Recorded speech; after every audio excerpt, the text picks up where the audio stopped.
Olá! Nessa aula a gente vai discutir um assunto muito interessante que é o crescimento humano. Na verdade, especificamente o controle hormonal do crescimento humano. Quando a gente olha o crescimento ao longo da vida, a gente facilmente identifica algumas fases onde esse crescimento é muito mais evidente, né? Que é na infância e na puberdade. Mas a gente não pode esquecer de uma fase onde o crescimento e o desenvolvimento é extremamente intenso, complexo e importante e tem desdobramentos ao longo de toda a vida, que é a fase intrauterina. Também não podemos esquecer que o desenvolvimento e o crescimento se mantêm na fase adulta e também na velhice. Tudo bem? O crescimento também não depende só da influência hormonal, né? O crescimento do indivíduo, ele é um conjunto de diversos fatores. A gente consegue identificar entre esses fatores os fatores genéticos, por exemplo. Ou então, a nutrição, né? A dieta do indivíduo interfere diretamente no crescimento desse indivíduo. E também o meio ambiente, né? A ausência de estresse crônico cria um ambiente adequado para que esses outros fatores coordenem o crescimento de um indivíduo. O estresse crônico é um principal fator que prejudica o crescimento de um indivíduo. Mas hoje, especialmente, a gente vai dedicar a nossa atenção ao controle hormonal do crescimento. Vários hormônios, quase todos os hormônios, na verdade, vão direta ou indiretamente influenciar no crescimento do indivíduo. Mas alguns hormônios são principais. Um deles é o hormônio de crescimento, como o próprio nome diz, o GH, secretado pela hipófise anterior, que a gente viu na aula passada. Esse hormônio de crescimento, junto com fatores de crescimento semelhantes à insulina, acompanham o crescimento e o desenvolvimento do indivíduo ao longo de toda a vida. Então, esse hormônio secretado aqui pela hipófise anterior, ele pode ter ações diretas em tecidos alvos, por exemplo, interferindo, coordenando, estimulando, na verdade, o crescimento ósseo e de outros tecidos também. E ele também participa do controle da glicose, ele disponibiliza a energia, aumentando os níveis de glicose plasmática. O GH também pode indiretamente participar do crescimento porque ele estimula a produção e a liberação dos fatores de crescimento semelhantes à insulina, que a gente chama de IGFs. E as IGFs podem potencializar o efeito do GH e também podem ter efeitos específicos, diretos, no controle do crescimento, estimulando o crescimento das cartilagens. É importante lembrar que o eixo hipotálamo-hipófise está aqui novamente coordenando a ação desse hormônio. Por quê? Porque o hipotálamo libera dois hormônios. Um hormônio que é o hormônio liberador de GH e um hormônio que é o hormônio inibidor do GH, que é a somatostatina. E a liberação desses dois hormônios, o liberador e o inibidor de GH pelo hipotálamo, por sua vez, recebe influência de outras áreas do sistema nervoso central. Essas áreas estão relacionadas com ritmos circadianos, processamento de estresse ou outras substâncias como cortisol e até mesmo o jejum, que faz com que a concentração de algumas substâncias no sangue interfiram na liberação desses hormônios hipotalâmicos que controlam a liberação de GH pela hipófise anterior. Tudo bem? Bom, tanto o GH como as IGFs também participam do controle da sua própria secreção através de alças de feedback negativo sobre a hipófise anterior, como também sobre o hipotálamo. Algumas ações, o GH possui várias ações biológicas, né? Mas algumas dessas ações vale a pena a gente destacar aqui nessa aula. Ele tem ação, receptores específicos no caso, em vários tecidos diferentes. Tecido adiposo, fígado, músculo, osso, coração, pulmão, rim, pâncreas, intestino. ilhotas pancreáticas da paratireoide, enfim. Na maioria dos tecidos nós encontramos receptores específicos para o GH. E nesses tecidos ele exerce funções diferentes de acordo com o tipo de receptor para o GH que se encontra naquele tecido. Mas, de maneira geral, algumas funções, algumas ações são comuns. Por exemplo, a síntese proteica, né? Então, ele estimula a síntese proteica em vários tecidos. Isso contribui diretamente para o crescimento daquele tecido, né? Além disso, ele disponibiliza energia, né? Ou aumentando lipose, diminuindo recaptação de glicose, ele aumenta a quantidade de glicose plasmática, ele disponibiliza energia para o organismo, que também contribui diretamente para o crescimento de diversos tecidos. Então, ele é um hormônio altamente anabólico, por sintetizar, por estimular tanto a síntese proteica nesses vários tecidos do organismo. Sua secreção se dá ao longo de toda a vida. Acontece que ela tem um padrão de secreção ao longo da vida que a gente pode identificar aqui nessa linha do tempo. Então, a gente consegue perceber que na infância e principalmente na puberdade, nós encontramos os picos de secreção desse hormônio. É claro que isso coincide com as fases onde o crescimento, principalmente o crescimento linear, é maior, né? É mais evidente. Então, a concentração desses hormônios é maior nessas fases, tudo bem? Além disso, é importante a gente lembrar que ao longo de um dia, ele também demonstra um padrão de secreção, né? Que é controlado por aqueles ritmos circadianos que eu sinalizei nos slides anteriores, né?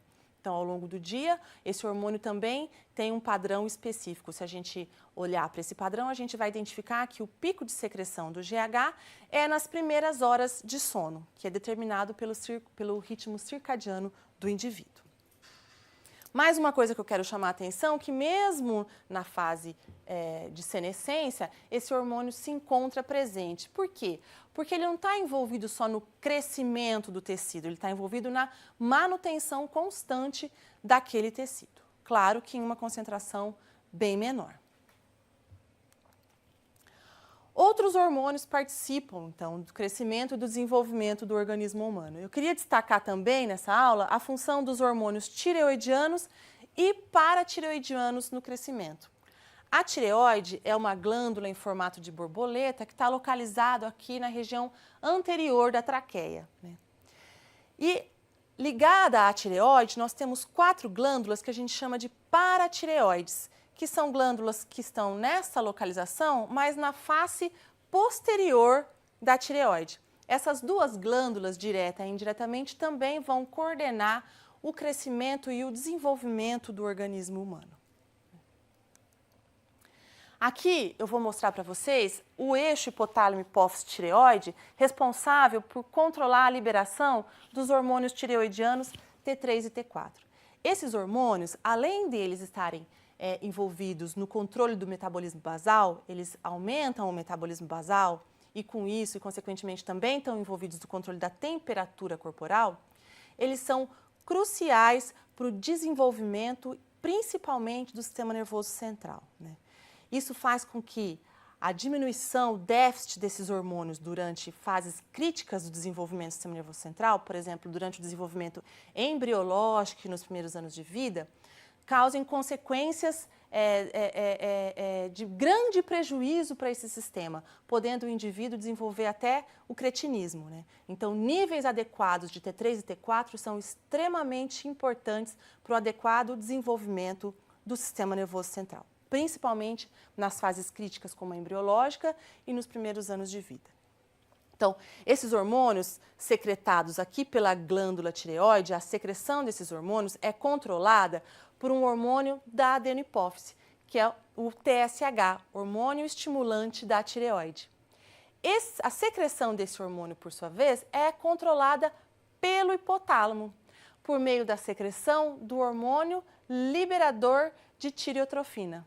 Com isso, a gente faz um eixo hipotálamo-hipófise-tireoide e os hormônios tireoidianos, como os outros hormônios do eixo hipotálamo-hipófise e glândulas específicas, também participam de uma alça de retroalimentação negativa inibindo então a liberação do TSH ou do TRH, controlando por meio do feedback a sua própria secreção e a sua própria liberação. Aqui nós temos outros hormônios que vão participar, na verdade, no controle dos níveis de cálcio no sangue. Por que é importante controlar os níveis de cálcio do sangue? Por quê? Porque o cálcio, além dele ser um importante sinalizador, participa da contração do músculo estriado esquelético, contração da musculatura cardíaca, é um dos principais sinalizadores intracelulares de várias vias de sinalização. Ele também participa da formação do nosso esqueleto, da nossa matriz óssea, né? E a nossa matriz óssea, embora ela pareça uma coisa rígida, fixa, ela está em constante remodelamento. Então, o íon cálcio está constantemente sendo depositado na matriz óssea e retirado da matriz óssea. Isso faz, junto com outros elementos, com que o nível do cálcio se modifique e tem todo um controle específico envolvendo todos esses eventos. Vamos tentar descrever aqui parte disso, né? Então, isso envolve a liberação de dois hormônios principais. O hormônio paratormônio, que é o PTH, hormônio paratireoidiano, liberado pelas paratireoides, e o hormônio calcitonina, liberado pela própria tireoide. Então, quando nós temos altos níveis de cálcio no sangue, esse nível elevado de cálcio no sangue estimula a tireoide a secretar calcitonina. Qual é o efeito da calcitonina? Ela vai promover a deposição de cálcio do sangue sanguíneo na matriz óssea. Isso faz com que diminua a concentração de cálcio no sangue. Essa diminuição na concentração de cálcio estimula, por sua vez, a secreção do PTH pela paratireoide. E quais são as ações do PTH? O PTH, ele é antagônico à calcitonina, então ele vai promover a liberação de cálcio da matriz óssea. Então o cálcio vai sair do osso e ir para o sangue. Isso faz com que aumenta a concentração sanguínea de cálcio. Além disso, ele diminui a perda de cálcio pela urina. Muito bem. Isso faz, essa diminuição do cálcio do volume, essa diminuição na concentração de cálcio no sangue, pode então, como a gente vai ter altos níveis de cálcio, novamente estimular a calcitonina e a gente vai retornar essa alça de retroalimentação de negativa envolvendo a calcitonina e o paratormônio. Eu quero mostrar aqui para vocês que o PTH, além dele estimular a retirada de cálcio da matriz óssea, ou seja, aumentar os níveis plasmáticos de cálcio, ele também vai estimular uma substância que a gente chama de calcitriol, que é liberada pelos rins. Vai estimular o rim a liberar mais calcitriol. E o que o calcitriol vai modificar nesse cenário? Ele vai contribuir mais ainda para o aumento de cálcio no sangue. Por quê? Porque ele estimula a absorção de cálcio ao longo do trato gastrointestinal, o que vai elevar mais ainda o cálcio sanguíneo. Tudo bem? De onde vem esse calcitriol? Esse calcitriol, que foi secretado pelo rim, ele tem como precursor a vitamina D, que por sua vez pode ser ou sintetizada pela pele quando está sob o efeito da luz solar, ou proveniente da nossa dieta, de alguns alimentos específicos. E a vitamina D, então, depois de passar pelo fígado e pelo rim, ela é convertida em calcitriol, que vai ter seus efeitos no intestino, como eu falei para vocês, aumentando a absorção de cálcio, mas também no osso, aumentando o depósito de cálcio no osso, e no néfron, aumentando a reabsorção de cálcio pelos túbulos distais do néfron. Tudo isso contribui para o aumento de cálcio plasmático. E a gente lembra que o aumento do cálcio, como a gente viu no slide anterior, inibe a secreção do PTH. Tudo bem? Enquanto que a diminuição estimula. Por isso que é tão importante a gente tomar uma quantidade de sol diária nos horários adequados, antes das 10 da manhã e depois das 4 da tarde. Por quê? Porque isso contribui para a síntese de vitamina D pela pele, que vai ter um desdobramento no crescimento do indivíduo e na manutenção da matriz óssea. Mesmo indivíduos que não estão em fase de crescimento, indivíduos até na fase de senescência, é necessário a produção de vitamina D adequada para a manutenção das concentrações de cálcio no sangue e seu depósito na matriz óssea. Existem alguns períodos que são críticos para o crescimento, né, ao longo da vida. E a gente pode destacar aqui esses períodos, que é o período embrionário, e nesse período a gente tem a participação de alguns hormônios específicos. Por exemplo, o lactogênio placentário humano, que é um hormônio produzido pela placenta. Nós vimos aqui a participação das IGFs e do GH, e também do T3 e T4 e da insulina, né? Esses são os principais hormônios que contribuem para o crescimento e desenvolvimento do período embrionário, período extremamente crítico para esse crescimento. Depois nós temos os primeiros anos após o nascimento e a infância, onde nós vemos a grande participação principalmente do GH e das IGFs. Já na puberdade, a gente tem um novo conjunto de hormônios que vão contribuir efetivamente junto com o GH para esse crescimento e desenvolvimento, que são os hormônios sexuais, estrógeno e testosterona, né? É importante a gente lembrar que quando a gente fala de crescimento, principalmente em sala de aula, os alunos vão estar em diferentes fases do crescimento. É interessante você incentivar o seu aluno a tentar identificar em que fase do crescimento ele está, em que período crítico para o desenvolvimento ele se encontra, quais são os fatores que especialmente estão determinando ou coordenando, influenciando o seu próprio crescimento. Fatores hormonais gerais, fatores genéticos específicos, fatores no meio ambiente de cada aluno desse e na dieta. Então é uma chance, é uma oportunidade interessante de você estimular e provocar o aluno para conhecer o crescimento do organismo humano, observando o seu próprio crescimento. Tudo bem? Espero que vocês tenham gostado. Era isso, até a próxima aula.